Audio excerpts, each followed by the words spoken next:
இன்னைக்கு நிஃப்டி வந்து பார்த்தீங்கன்னா 207 பாயிண்ட்ஸ் டிக்ரீஸ் ஆகியிருந்தது. அண்ட் சென்செக்ஸ் வந்து 702 பாயிண்ட்ஸ் டிக்ரீஸ் ஆகியிருந்தது. மார்க்கெட்டோட இந்த செல் ஆஃப்க்கு மெயின் ரீசன் என்னன்னு பார்த்தீங்கன்னா, பாகிஸ்தானில் நடந்த யூஎஸ் அண்ட் ஈரானோட பீஸ் டாக்ஸில் வந்து சீஸ்ஃபயர் அக்ரிமெண்ட் நடக்காததால குளோபல் மார்க்கெட்ஸ் ஃபுல்லாகவே செல் ஆஃப் நடந்தது. இதனால பார்த்தீங்கன்னா இந்தியன் மார்க்கெட்டும் வீக்காக இருந்தது. அண்ட் இதனால பார்த்தீங்கன்னா க்ரூட் ஆயிலோட ப்ரைஸ் வந்து $102 ரீச் ஆகியிருந்தது. க்ரூட் ஆயிலோட ப்ரைஸ் இன்க்ரீஸ் ஆகிறதால பார்த்தீங்கன்னா aviation and auto sector stocks தான் மெயினாக இன்னைக்கு அஃபெக்ட் ஆகிருக்கு. ஃபைனான்ஸ் செக்டர்ல நடந்த பையிங்னால தான் பார்த்தீங்கன்னா இன்னைக்கு வந்து மார்க்கெட் ரெக்கவர் ஆகியிருந்தது. அண்ட் ருப்பி வந்து பார்த்தீங்கன்னா வீக்காக தான் இருக்கு. யூஎஸ் டாலருக்கு அகேன்ஸ்டா இந்தியன் ருப்பியோட வேல்யூ வந்து எவ்வளோன்னு பார்த்தீங்கன்னா $93.40. கோல்டு பெர் ரவுண்ட்ஸோட பிரைஸ் வந்து பார்த்தீங்கன்னா $4,711.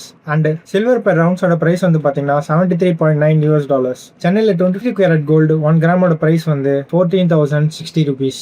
1 kg சில்வரோட பிரைஸ் வந்து $2,60,000. லாஸ்ட் வீக் பார்த்தீங்கன்னா நிஃப்டி வந்து 1337 பாயிண்ட்ஸ் இன்க்ரீஸ் ஆகிருந்தது. அண்ட் சென்செக்ஸ் வந்து பார்த்தீங்கன்னா 4250 பாயிண்ட்ஸ் இன்க்ரீஸ் ஆகிருந்தது. இதனால 10 மோஸ்ட் வேல்யூட் ஃபர்ம்ஸ்ல வந்து பார்த்தீங்கன்னா 8 ஃபர்ம்ஸோட மார்க்கெட் கேப் வந்து 4.13 lakh crore rupees வந்து இன்க்ரீஸ் ஆகியிருந்தது.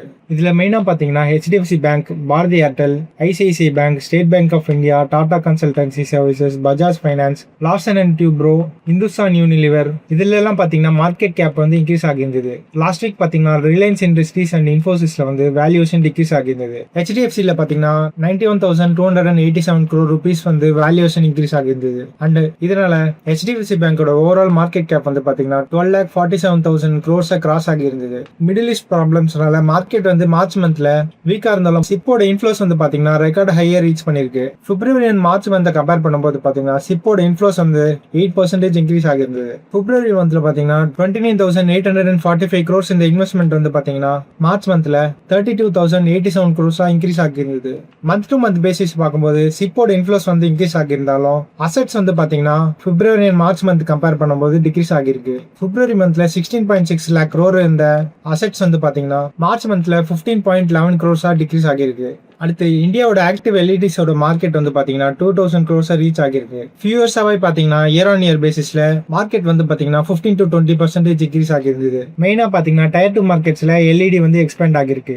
இது மட்டும் இல்லாம airport modernisation, retail experience centres எல்லாமே பாத்தீங்கன்னா ப்ரொஜெக்டர்ஸ் பதிலா எல்இடிக்கு மூவ் ஆகிருக்காங்க.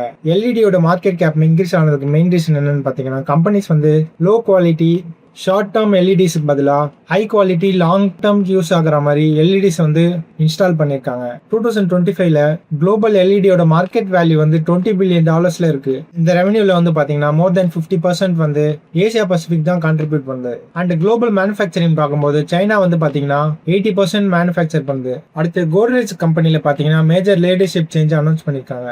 நாதிர் கோட்ரேஜ் அப்படின்றவங்க வந்து பாத்தீங்கன்னா சேர்மன் பொசிஷன்ல இருந்து ஸ்டெப் டவுன் பண்றாங்க. ஃபிரோட்ஷா கோட்ரேஜ் அப்படின்றவங்க தான் பாத்தீங்கன்னா அந்த பொசிஷனை டேக் ஓவர் பண்ண போறாங்க.